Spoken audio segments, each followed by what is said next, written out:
Señor presidente. Ok, gracias. Ya, beso. Gracias, igual. Chao.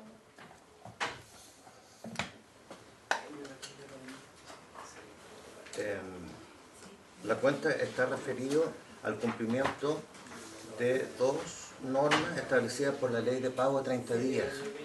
Una que obliga al Servicio de Impuestos Internos a informar a las comisiones de economía de ambas cámaras la factibilidad técnica de otorgar a los contribuyentes el derecho a crédito fiscal del IVA en el periodo tributario en que el contribuyente pague el total del monto señalado a la factura. Esto fue establecido en el artículo 2 de la Ley sobre Pago de 30 días y este es el primer informe que emite el Servicio de Impuestos Internos. Que ocurre que en el marco de la discusión de la Ley de Pago de 30 días se levantó una idea de condicionar la devolución del IVA al pago efectivo de la factura. O sea, el crédito IVA al hecho de que se hubiera pagado efectivamente. Exacto.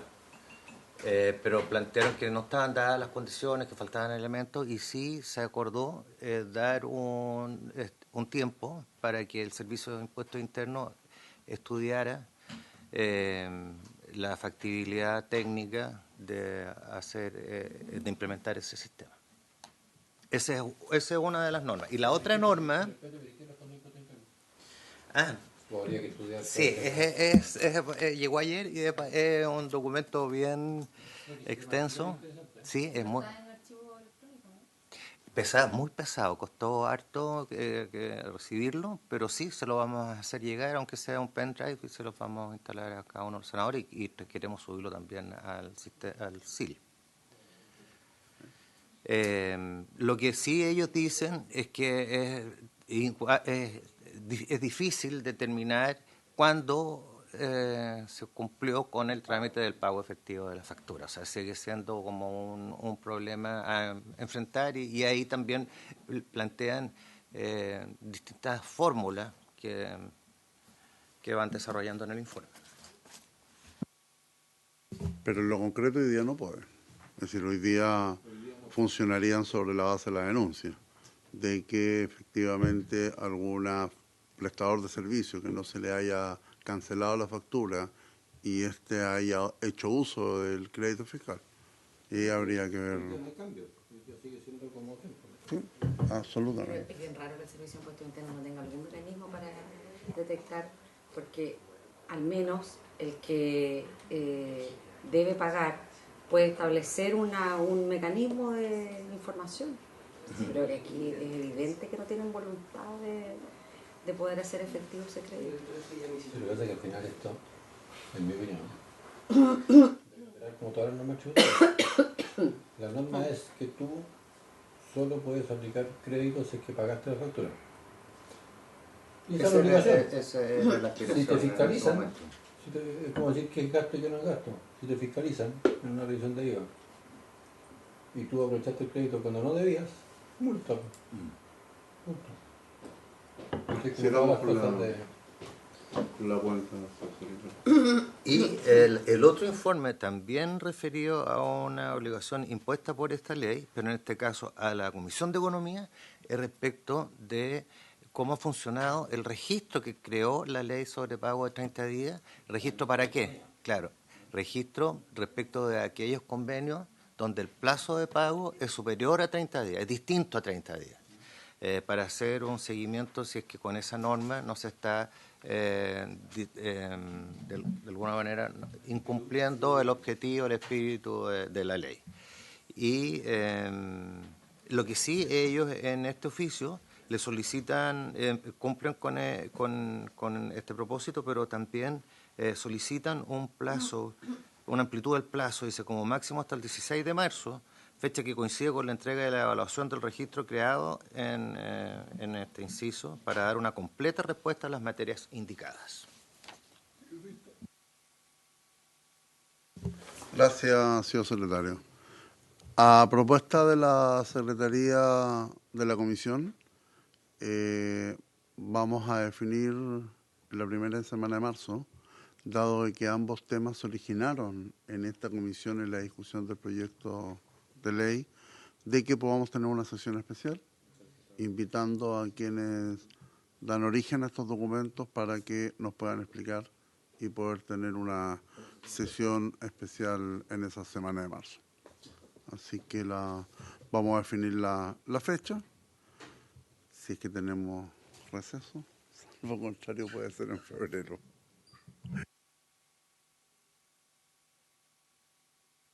Entonces para convocar En la primera semana de en la marzo. primera semana de marzo. Entonces invitando al Ministerio de Economía y Impuestos Internos. Sí, una sesión exclusiva para tocar dos temas que finalmente se originaron aquí en esta comisión.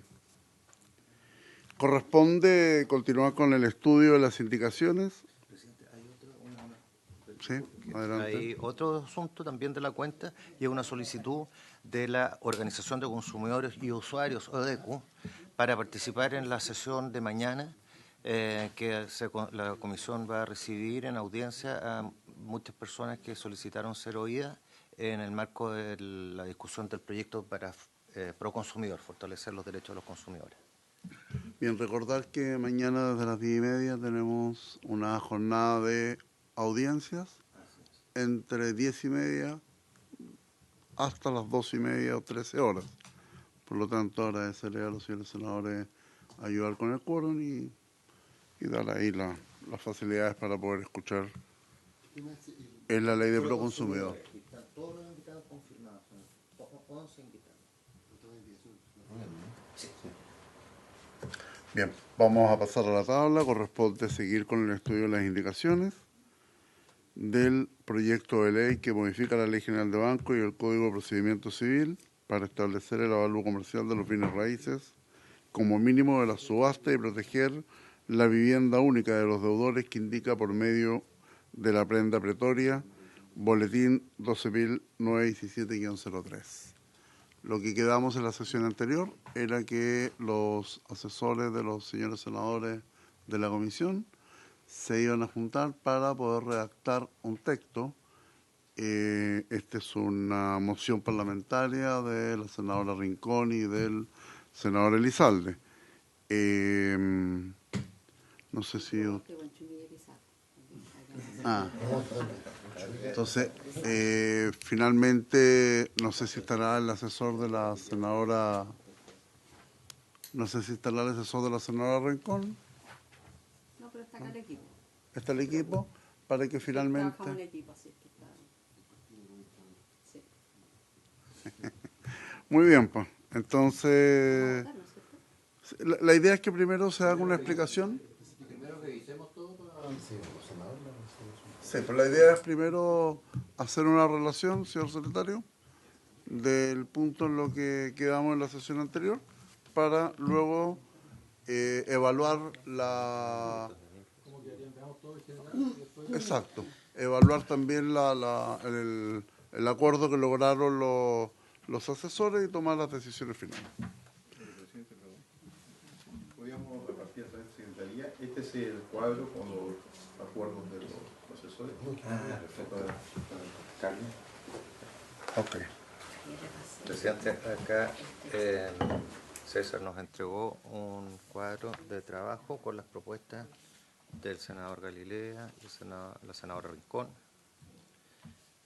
Aparte del boletín comparado donde están las indicaciones oficialmente presentadas. Tienes que sacar copias. Por favor.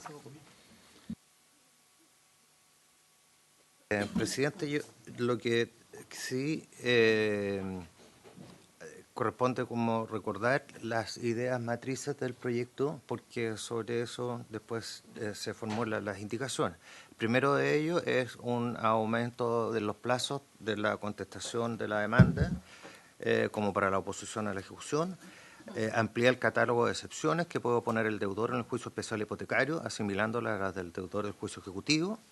Elimina en ciertos casos la facultad del acreedor de solicitar el remate del bien raíz embargado o hipotecado o la entrega del mismo en prenda pretoria. Otorga a la prenda pretoria el carácter de irrenunciable para el deudor. Eleva el mínimo para el remate de un bien inmueble. lo que plantea el proyecto, las indicaciones tienen otras fórmulas alternativas también, dice, desde el avalúo fiscal a su valor real en el mercado inmobiliario o avalúo comercial, judicialmente determinado por peritos independientes designados por el tribunal, elegidos por los que figuran en la lista de peritos judiciales. Y finalmente garantiza que el número de avisos y el plazo de publicaciones para la realización de nuevos remates permitan una adecuada publicidad, eliminando la reducción de los plazos legales a la mitad a partir del segundo semestre. ¿Se ofrece la palabra? ¿Senadores? ¿Se ofrece la palabra de los...? Habíamos visto que en general había acuerdo con el tema de los plazos. Hay que ver sí, los guarismos, pero está de acuerdo en los plazos. Y había acuerdo con el garantizar, o sea, aumentar el mínimo para el rebate. Exacto. Hay que buscar la forma. Y también yo creo que había acuerdo que lo que habíamos pretendido con el proyecto 3 de la prenda pretoria, cuando vinieron todos los expertos, parece que era un poquito engorroso y podía ser incluso perjudicial para el propio deudor, porque la garantía hipotecaria iba a perder valor por producto de la administración que significaba eso. Entonces vamos viendo sobre esa base y vamos aprobando los temas. Vamos a trabajar con... ¿Qué comparado? Con el comparado de la... Hay que trabajar con el comparado oficial de la comisión, sin perjuicio de como trabajo de apoyo, este otro documento que contiene más ideas, se desarrollan los fundamentos de las indicaciones, se están sacando las copias. Bien, comenzamos entonces. Por ejemplo, en materia de plazo, que son... Acá dice propuesta Durana Galitea. Ese es el que van a sacar copias. Ese no lo tenemos todos, pero estamos de acuerdo Ya, pero en la indicación de ustedes. lo que dice propuesta Rincón es comentario sobre la propuesta Durana Galitea. Sí, yo quisiera proponer que los asesores que estuvieron trabajando se pudiesen sentar a la mesa y nos apoyaran en esta discusión.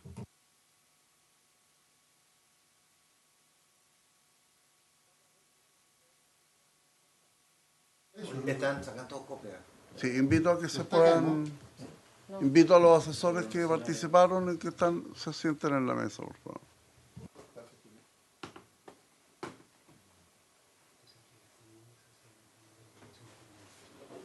Sí, por supuesto.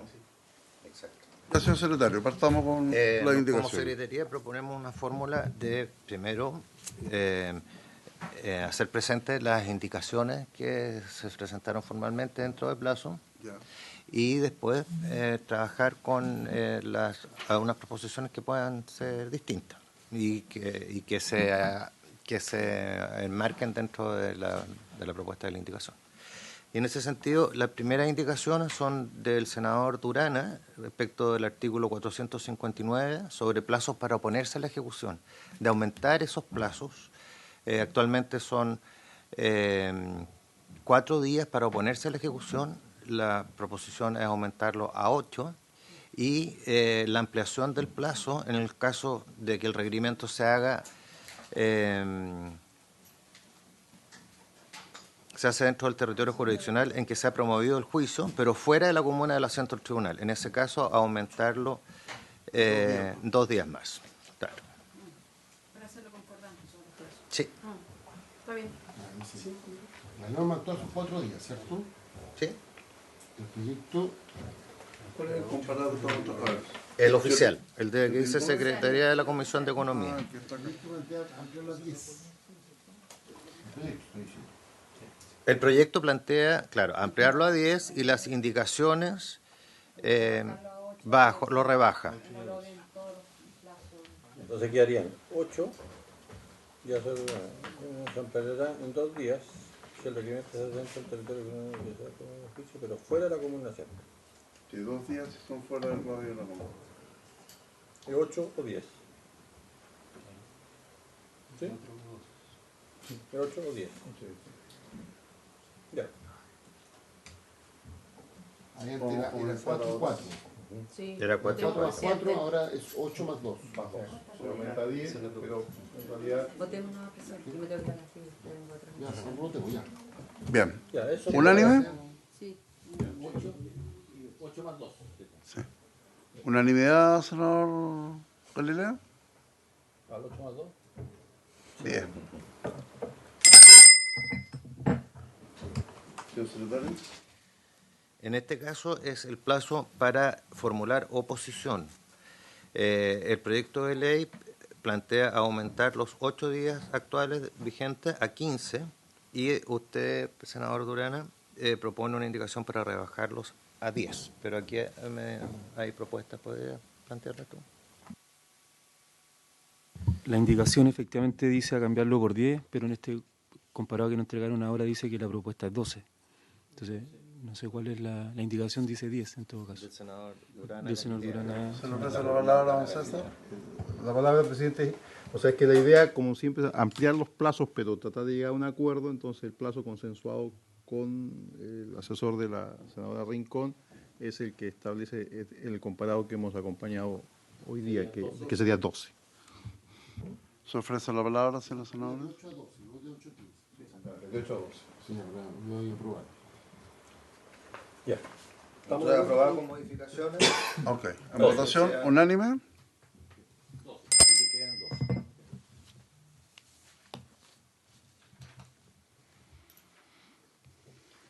Sobre este punto, la Secretaría quiere plantear a la Comisión un acuerdo para alterar el orden del artículo, porque si se fijan, estamos en el Código de Procedimiento Civil y no hemos pronunciado respecto a los artículos 459 y 460, por la materia que hemos visto.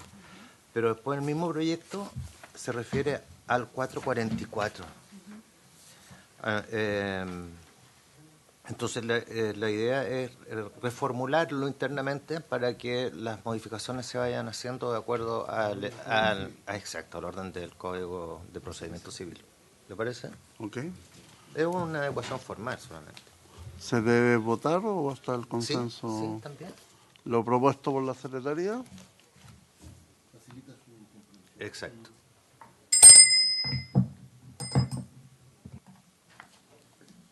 Tiene la palabra.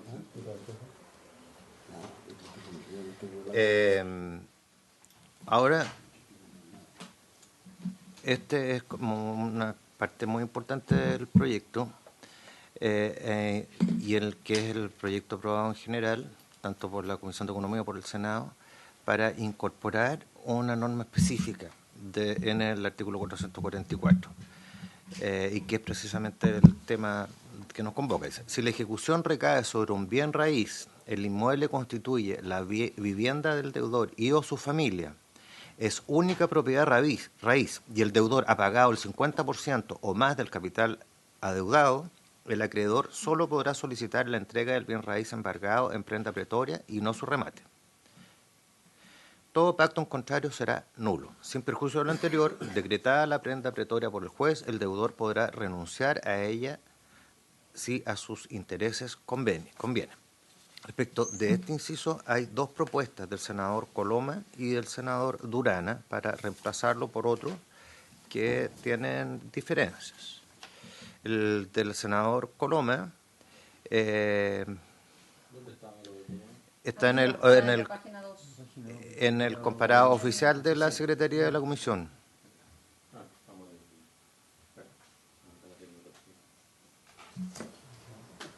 No me mire así. Esa es la otra propuesta. No sé, ¿Ahí también está? se le secó. Me intimida la senadora propuesta. Ya, perfecto. Claro. Entonces, bien sabiendo que vaya a votar más rato. Sabiendo. Y ahí sí que te voy a Te intimidar. voy a cambiar el voto ya. Bien sabiendo que vaya a votar. Ahí hay Ahí que... no vas a recibir solo mi intimidación, vas a recibir la intimidación de más del 50% de la población chilena. No. Ya. Veamos. Entonces, el senador Coloma plantea que si la ejecución recae... Sí. Sobre un inmueble, el proyecto general, aprobado en general, decía bien raíz, y dicho bien constituye la única propiedad del deudor, en el proyecto general dice la vivienda del deudor y o su familia, y el deudor ha pagado el 50% o más del capital adeudado, el acreedor solo podrá solicitar la entrega del bien embargado en prenda pretoria. todo pacto en contrario será nulo. Sin perjuicio de lo anterior decretada la prenda pretoria, el deudor podrá renunciar a ella si a sus intereses conviene. Y luego hay una indicación del senador Durana, pero que acá en el comparado que nos entregaron como propuesta, viene fusionado con ideas del senador Galilea y también una propuesta de la senadora Rincón. Pero, perdón, en el comparado original el senador Durana tiene una... Tiene una, sí, la damos lectura. Que es sobre 3.000 unidades de fomento. Exacto. Menores de 3.000. Claro, acá en la indicación del senador Durana... Cambian además, cambian el concepto de Hay una única nueva propiedad. porque dice, constituye una vivienda y Sí, una constituye única. la única. ¿Dónde está ¿Damos la- lectura? A la indicación del senador Durana. Dice, si la ejecución recae sobre un bien raíz cuyo avalúo fiscal no exceda de las 3.000 unidades de fomento, el mencionado bien inmueble constituya la vivienda del deudor, siendo su única propiedad raíz, y el deudor haya pagado el 50% o más del capital adeudado, el acreedor no podrá solicitar su remate sino después de haberse producido más de 6 meses continuos de mora y el deudor se niegue a reprogramar dichos periodos sin pago, trasladando su vencimiento al final del cronograma original de pagos. Alternativamente, el acreedor y deudor podrán convenir la entrega del bien raíz embargado en prenda pretoria y no su remate. Todo pacto en contrario será nulo. Sin perjuicio del anterior, decretada la prenda pretoria por el juez a solicitud de ambas partes, el deudor podrá renunciar a ella si a sus intereses conviene. En el último comparado sacaron el concepto de único bien raíz. La indicación. Don César tiene la palabra. La palabra, presidente.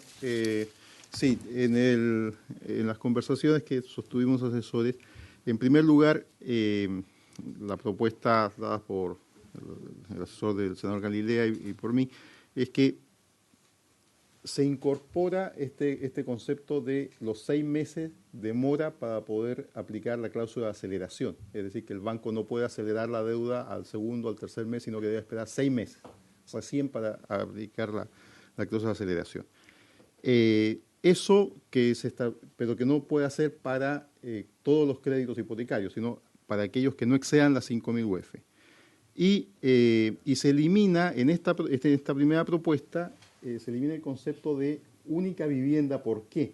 Por la imposibilidad y la dificultad de acreditar eso. Porque en el proyecto original se establece que esto lo tiene que acreditar el receptor judicial.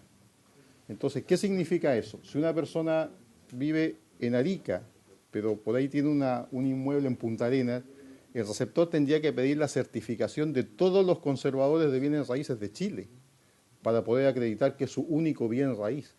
Es decir, hay una dificultad práctica en esa acreditación. Bueno, pero ese es un punto en el cual no tenemos acuerdo entre los asesores. No, está bien, pero al deudor se le obliga a pedir el mismo tipo de certificación. O sea, Perdón, senador. Es que no es así porque se supone que esto está pensado para proteger al deudor. Sí. Por tanto, quien tiene que alegar, quien tiene que acreditar que su única vivienda o único bien raíz es el deudor, no el acreedor. Entonces el acreedor dice, bueno, vamos a remate. Y él dice, no, es que es mi única vivienda. Bueno, acredítelo. Y él que lo tiene que acreditar. La pregunta es el cómo. O sea, la única forma de acreditar eso está en la certificación de todos los conservadores de bienes raíces del país. Ese es el problema práctico que hay. ¿Por qué? Porque la otra forma, que también la discutimos, es ver qué dice la carpeta tributaria del deudor. Sí. Pero la carpeta tributaria del está deudor actualizada no es siempre. confiable y no necesariamente es actualizada en relación a los bienes inmuebles, porque puede haber personas que no hayan dado de baja un bien y sigue apareciendo en la carpeta. Entonces, el problema está en que cómo acreditar que es el único bien raíz del deudor. No hay una forma. ¿Y cómo acredita que es la vivienda? El receptor acredita de que la persona en Vive los ahí. hechos vive ahí. Ese es un tema de hecho. El otro es un problema de registro y ahí está la dificultad de cómo acreditarlo.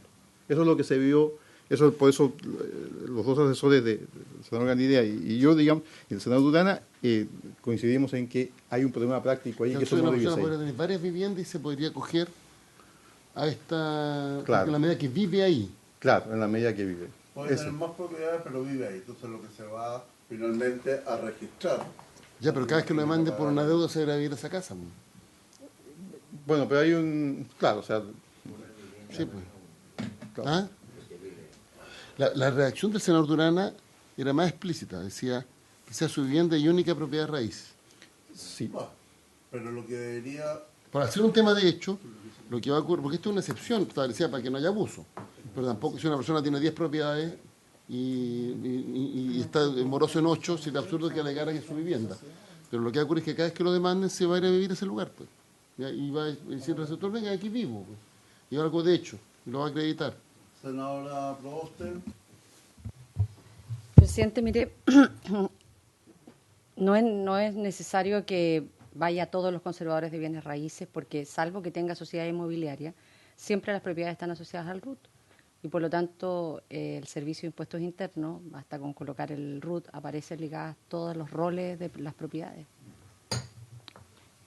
Salvo que tenga sociedad inmobiliaria. Lamentablemente, en el tema de los RUT, si la persona no ha dado de baja un bien raíz, sigue apareciendo en su RUT asociado en el servicio de impuestos. Entonces, no es... Claro, él tiene que... a mostrar la escritura No, pero sigue apareciendo en su carpeta tributaria. Pero en ese caso él va a tener entonces el micrófono.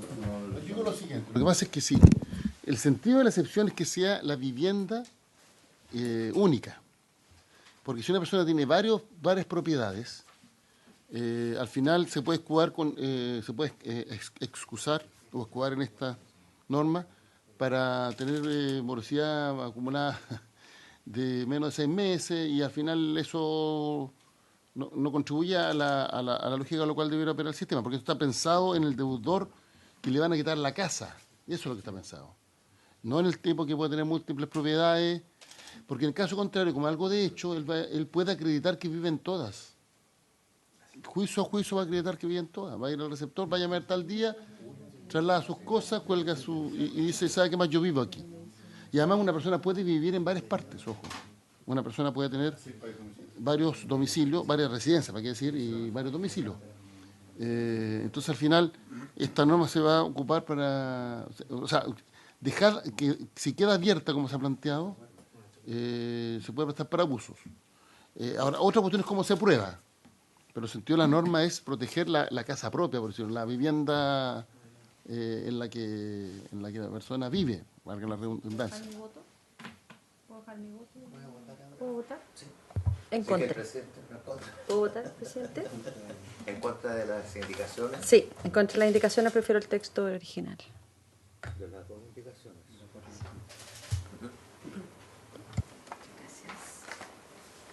Las cuatro y las cinco. Si le diéramos, porque no sé si... Tiene la palabra el senador Elizalde.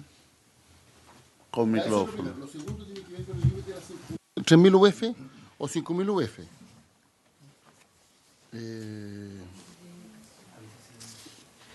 Ya, pero eso es otro tema que queríamos discutir de nuevo. Pero lo que creo que tenemos que buscar es una redacción que garantice el sentido de la norma y que evite el abuso de los acreedores, pero que no tolere una mala práctica de los deudores inescrupulosos, que también los hay. Y creo que la redacción, al hablar de una vivienda, como algo de hecho, podría una persona efectivamente acreditar que vive en 10 partes distintas. Además va a ser juicio a juicio. Cada vez que lo demanden, se va a ir a vivir a ese lugar. Lo acredita con el receptor, listo. Lo demanda por otra deuda, se va a vivir a ese lugar y lo acredita. Entonces creo que queda abierto. Entiendo que hay un problema de prueba, que hay que ver cómo se resuelve. Si pudiéramos buscar una redacción, presidente, por último, pero para evitar que la norma no pierda el espíritu con el cual fue planteada. Bien, yo creo que los puntos que nosotros tenemos que considerar, primero la definición de el valor mínimo. ¿Ya? Que no está en el texto Claro. Entonces, ¿están de acuerdo en 3.000 o 5.000 UF, señores senadores? Lo que pasa es que hay que ir tomando definiciones. Primero, en razón al monto máximo que puede tener la vivienda para tener esta característica. ese elemento aprobado. Micrófono, señor Lo que plantea el presidente es que la comisión defina un elemento que actualmente no está, pero sí está en las propuestas de las cuales se han dado lectura, de que este único propiedad raíz del deudor tenga un determinado valor o esté dentro de un rango. No, sobre ese punto yo voy a apoyar la propuesta de la senadora Rincón, pero entiendo que estoy en minoría. Y por tanto, claro, va a quedar en el límite 5.000 UF, pero yo estoy... Estaríamos en empate. No, porque... Todavía no se abre, ¿no? Ya, pero lo segundo, pero quiero plantear otro tema, que es que, a mi entender, hay que precisar la redacción después de 6 meses continuos de mora. Porque si bien los pagos se imputan en orden correlativo, eso tiene que quedar explicitado. A propósito de la norma, no sé cuál es la norma, pero hay una norma que regula pero yo haría mención expresa a esa norma. Porque en caso contrario lo que podría ocurrir es que cada 4 meses se paga una cuota y se diga que no existe la morosidad por 6 meses.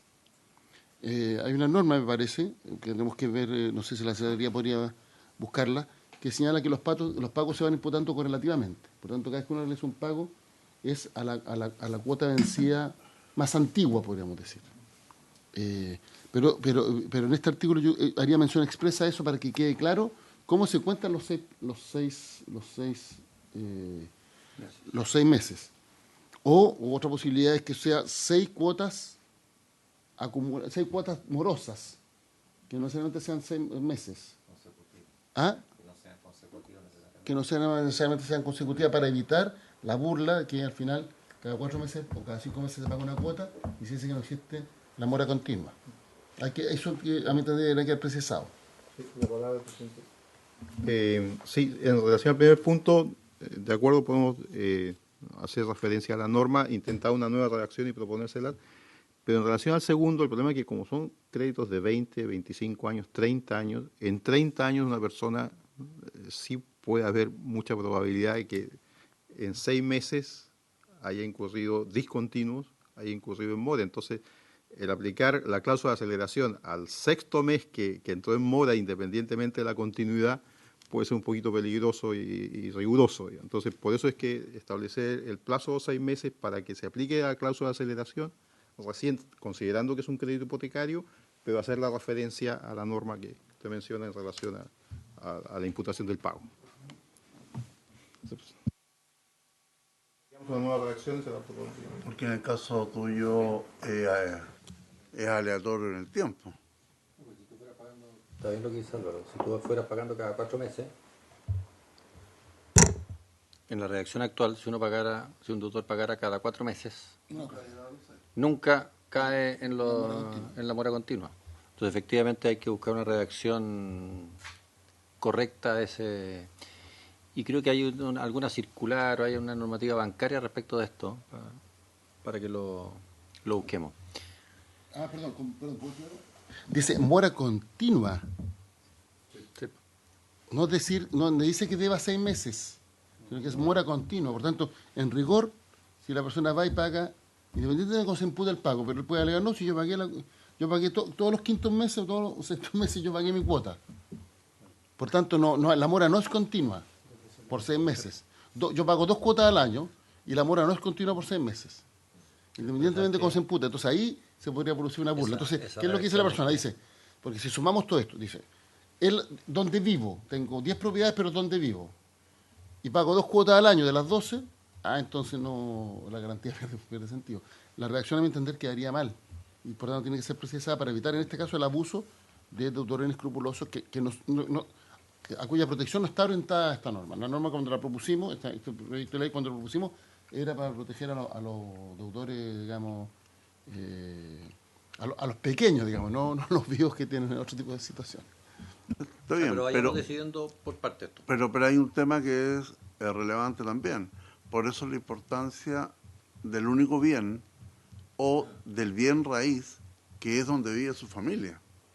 porque a la larga, si una persona tiene 2 o 3 créditos hipotecarios, se podría dar la figura de lo que usted menciona, senador, pero es que nosotros a quienes estamos ayudando es a aquellas personas, y por eso hacemos mención, cuyo valor no sea superior a 5.000 unidades de fomento, o 3.000, y que además sea el único bien raíz donde viva esta persona. Entendiendo que en el resto de las situaciones donde una persona pueda tener 2 o 3 créditos hipotecarios en simultáneo, o 2 o 3 propiedades, obviamente no caería en la norma que estamos discutiendo. Creo yo. ¿Cómo seguimos, señor secretario? Algunos temas, por lo menos.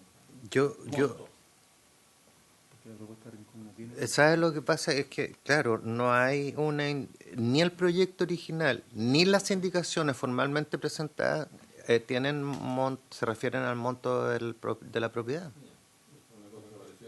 ¿Sí? Sí, apareció La del senador Durana, disculpe, sí, la original mía, y después está en el consenso, que vamos a aumentarlo. ahí no hay consenso. Entiendo que se abandona la promoción de indicación con 3.000. Sí, tiene razón. Podemos eventualmente, o sea, si hubiera, yo no comparto el criterio, pero si hubiera mayoría, podría acordar 5.000. Sí. Porque la indicación ya puso el tema y el guarismo, la comisión lo puede cambiar. Fuera por el 10.000, 2.000, 8.000, pero ya dentro del plazo de indicación que establece, no es para toda la vida. Ahora, 5.000 UF, una casa de clase media está en el valor de los 5.000. ¿Estamos hablando cuánto? 140, 150 millones de pesos. Está bien. Ya, pero yo trabajaría la redacción de este artículo. Sí. No está maduro como para aprobarlo todavía. Trabajemos Pendiente. la redacción en torno al monto de la propiedad a cubrir y al concepto del único bien raíz y cómo se consideran los 6 meses de mora. Criterio. El concepto de único se enfrenta al tema de la prueba y se enfrenta al tema de las... El concepto de propiedad única se enfrenta al tema de la prueba. ¿Qué es lo que el juez va a considerar suficiente prueba para demostrar que fulano de tal tiene solo una propiedad en la vida? ¿Qué pasa si es que la persona tiene, efectivamente a lo mejor tiene una, su señora tiene otra, una hija tiene otra? ¿Qué pasa si hay una sociedad en la que tiene propiedades? Yo creo que es muy complejo desde el punto de vista... Pero donde vive también... Entonces, por eso vamos despegando. El tema de la prueba de la única, que es lo que se entiende única vivienda, es muy complejo. Yo lo encuentro complejísimo. El tema de que es donde vive va a ser la prueba de un hecho. Efectivamente, el tipo puede estar cambiando, pero si es que alguien se preocupa y trae las cuentas de la luz, la cuenta del agua, la cuenta de los consumos, en fin, yo encuentro menos complejo eso, por último, que... Y la otra es no... No, pues esta norma va solo para esos casos. Lo que pasa es que si ustedes leen era si la ejecución recae sobre una empresa o establecimiento mercantil o industrial o sobre cosas o conjunto de cosas que sean completamente indispensables. Es decir, de ahí vinieron las indicaciones. El proyecto original era mucho más amplio. No, el original es este. Esta es la ley vigente. Este es el proyecto aprobado general. Ahí están los primeros elementos. Sobre una empresa Se agrega pero aquí se agrega simple homenaje a la casa, qué sé yo.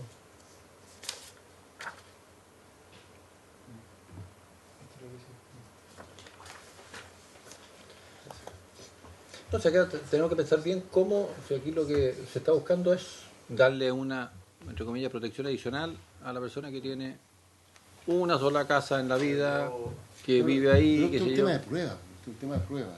El problema es que Claro, pero ¿cómo hacemos? en quién recae la obligación de probar. Eso es lo que hay que establecer.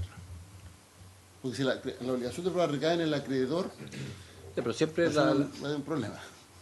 no, si la prueba en principio es de quien tiene que probar el hecho positivo. Y no, pues, es por regla Que es general el- el acreedor. Pues. Que- no, pero el hecho positivo acá lo tiene que mostrar el deudor, que tiene que decir esta es mi única casa, yo vivo en esta casa. Sí, pero uno es probante. El otro tendría que demostrar el hecho negativo. Tú no vives en la casa, no es tu única. Sí, está bien, pero el que demanda, alguien podría, un abogado, digamos, creativo, existen muchos, podría decir que el que demanda, como el requisito es que sea única, que sea la vivienda y única vivienda, o al menos la vivienda, que el demandante tiene que acreditarlo. Porque él está alegando que, no que esto se realice, que no está en la excepción aquí contenida, en este caso. Alguien podría alegar lo contrario, podría decir, no, pues, el que No, porque es una excepción. es una excepción, yo digo no. Y por lo tanto la alega el deudor. Entonces yo creo que Entonces, de todas maneras esto tiene que dar el onus probandi, el peso de la prueba, la carga de la prueba tiene que estar radicada en el deudor en este caso. Ya, Porque es una excepción, es un pero caso ¿cómo distinto hacemos- al resto. ¿Cómo hacemos que el deudor pueda probar razonablemente esto? Porque si tú tienes una casa y tu señora tiene otra casa, ¿qué pasa ahí? Quizás se podría utilizar, senador, la fórmula del 141 del Código Civil, es decir, de la residencia principal de la familia que haya sido declarada bien familiar. Pero declarada bien familiar, eso solo ocurre cuando hay una pelotera, ¿no? Sí. No, pero quieren a priori declarar bien familiar. Preventivamente, es muy común. Claro. Claro, las personas tendrían el incentivo de declarar, más bien tendrían un incentivo de declararlo bien familiar a efectos de probar de que es el lugar que guarnece la familia. Ya, yo creo que no está maduro el artículo. Sí, pero yo la verdad es que creo que a medida que hemos ido generando indicaciones hemos ido complicando el artículo. Porque el espíritu era de que una persona que tuviese el 50% o más de pagada la propiedad podía acceder a este beneficio de que no perdiera y no se le rematara su casa. Entonces, tanto en la primera indicación como en la que presenta el señor Coloma, reconozco a lo mejor uno ya fue agregándole más cosas con las 3.000 o 5.000 unidades de fomento y ahí después entramos al tema del plazo continuo en mora. Yo quiero rescatar quizás la propuesta en general aprobada y porque el beneficio es para la persona que ya ha pagado más del 50% de la deuda. A mí el concepto de única vivienda me parece fundamental. Porque lo que queremos evitar es que la persona, en definitiva, quede en la calle cuando ha pagado al menos el 50% del crédito. Que la persona no quede en la calle. Eso es lo que queremos evitar. Si una persona tiene varias propiedades, no va a quedar en la calle. O sea, tiene que mudar, que es distinto. Porque vos tenés una casa pagada y una casa que está pagando. Que es completamente distinto. El sentido de la norma es que la gente no quede en la calle. Y por eso es una excepción respecto a las normas generales. Y por tanto, tiene que ser acotada y tiene que ser muy protectora, podríamos decir, respecto de el sentido que la gente no quede en la calle. Pero una persona que puede vivir en un lugar, pero tiene otras propiedades, no va a quedar en la calle. Si tiene propiedades y las está arrendando y vive en otra propiedad y no paga esa, bueno, lo que tiene que hacer es cambiarse a aquellas que está arrendando. El sentido de la norma, reitero, y por eso sí se propuso, es que la gente no quede en la calle. Pero existen muchas figuras porque finalmente también hay personas que tienen 2, 3, 4 propiedades y cada propiedad se paga con el arriendo. Entonces cuando la cadena de la bicicleta se corta, ahí es donde finalmente viene el problema. pero esa persona en general está asociada a un RUT. Y ese RUT es identificable a través de el departamento de avalúo que tienen los servicios de impuestos internos. Señor secretario, dejemos la norma a redacción y continuamos por lo que sigue.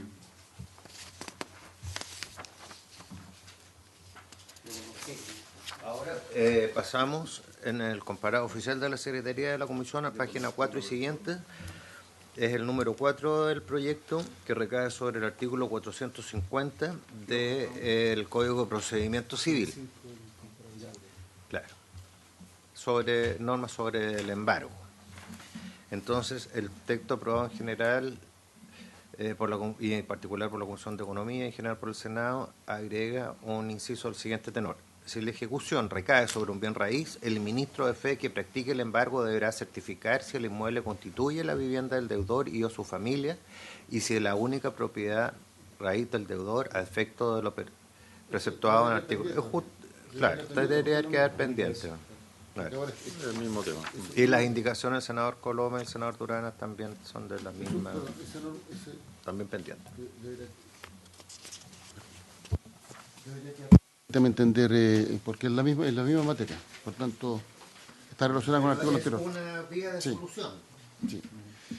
Vamos al 8, o sea, perdón, a la indicación 5, al 465, artículo 465, ¿no? Sí, también está relacionado con el mismo artículo 444.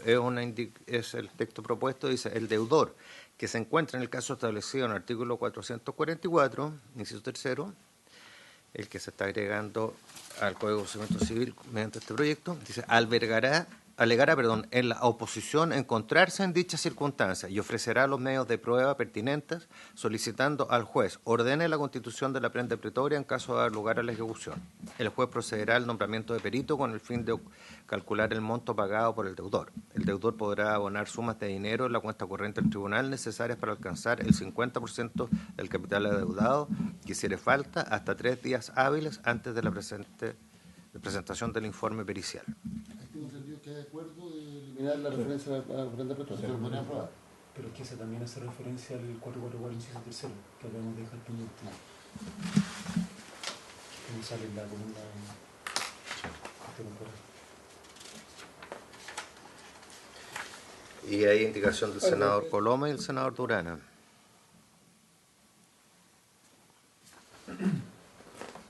Sí, Vamos al... Al final de la reacción de esto, el doctor alega. Sí, por supuesto. Sí. Ofrece prueba. Realmente el juez dice no va a jugar. Sí, es suficiente prueba de que esto es su única vivienda o de que usted vive aquí. Sí. Aquí sí. Entonces, como la prueba de la propiedad es más objetiva y compleja, yo se la sacaría, pero ahí es donde yo vivo, de mi centro familiar. Pero presenta testigo y dice que hay, pues chao, testigo. Y va a presentar testigo. Esto es muy fácil. Sí, porque hay 5 demandas y las 5 demandas tienen testigo de que hay. Y puede que el tipo viva en 5 partes. Pero lo único, ¿cuántos tipos tiene que catedral y tal? Y si no, yo vivo aquí, pues el lunes vivo acá, el martes acá, el miércoles allá.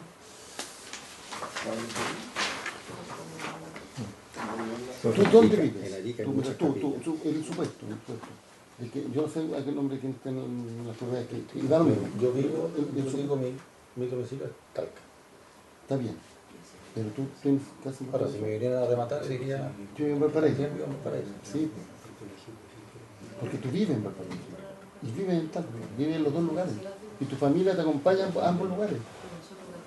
Mi hija vive en Santiago. Ya, pues yo también. Y tú vives y a veces pasa allá. Entonces, ¿dónde vive? No todos son tan como tú. No, pero hablando en serio. Pago arriendo, todos pasan. Tú vives en 3 lados. Y pago cuenta en todos lados. Y las cuentas llegan a 3 lados a tu nombre y el cable está en las 3 casas a tu nombre. Con matices, ¿no? Por ejemplo, usted en su indicación elimina el hecho Ya, sigamos. O sea, ahí hay un tema que se puede permitir para la U. Y en ese caso no la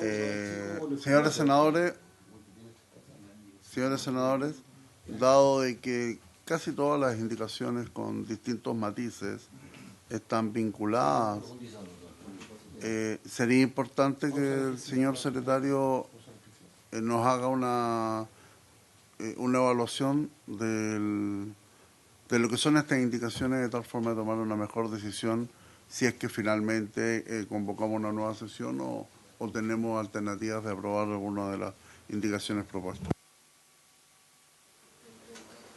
Claro, en la línea de lo que planteó el señor presidente, por ejemplo, en este caso, y de las cosas que se levantaron en el debate del artículo 444 de la incorporación de este inciso tercero, porque acá el proyecto aprobado por el Senado da respuesta a estas inquietudes, en el sentido de que el deudor que se encuentra en ese caso alegará la oposición de encontrarse en dichas circunstancias y ofrecerá los medios de prueba y solicitará al juez que ordene la constitución de la prenda pretoria en caso de lugar a la ejecución. Entonces, la primera está en la indicación del senador Coloma, que es similar al texto aprobado en general con matices, pero en la indicación siguiente del senador Durana hay un elemento nuevo y es que elimina la posibilidad de constituir prenda pretoria, que es una de las cosas también que se debatió durante junto con invitados expertos en este tema, de qué tan factible es instituir lo de la prenda pretoria. ¿Se ofrece la palabra? O sea, haciendo un resumen, en la indicación del senador Durana, una diferencia es que esa indicación elimina lo de la prenda pretoria, porque también recogiendo lo que han planteado invitados que dicen que lo de la prenda pretoria haría menos atractivo, encarecería el crédito o no sería una solución muy efectiva, etcétera. ¿Senador Galileo? ¿Senador Galileo?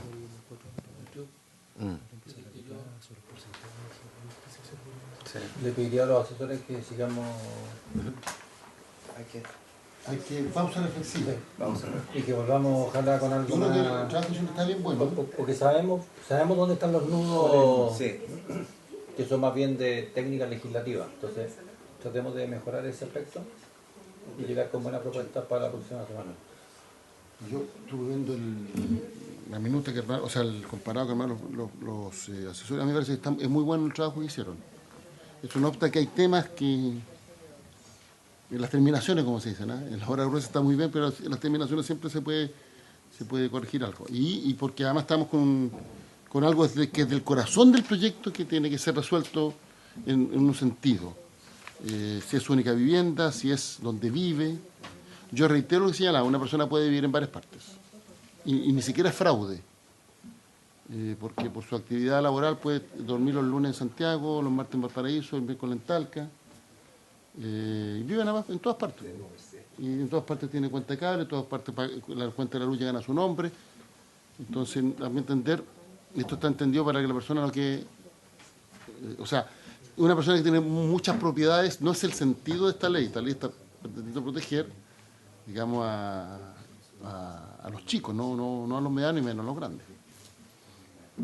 Pero creo que el trabajo hicieron está muy bueno. Bien, de acuerdo a lo que hemos conversado, vamos a seguir la opción de que los asesores se puedan seguir juntando de tal forma de que el objetivo del proyecto se cumpla con los objetivos planteados.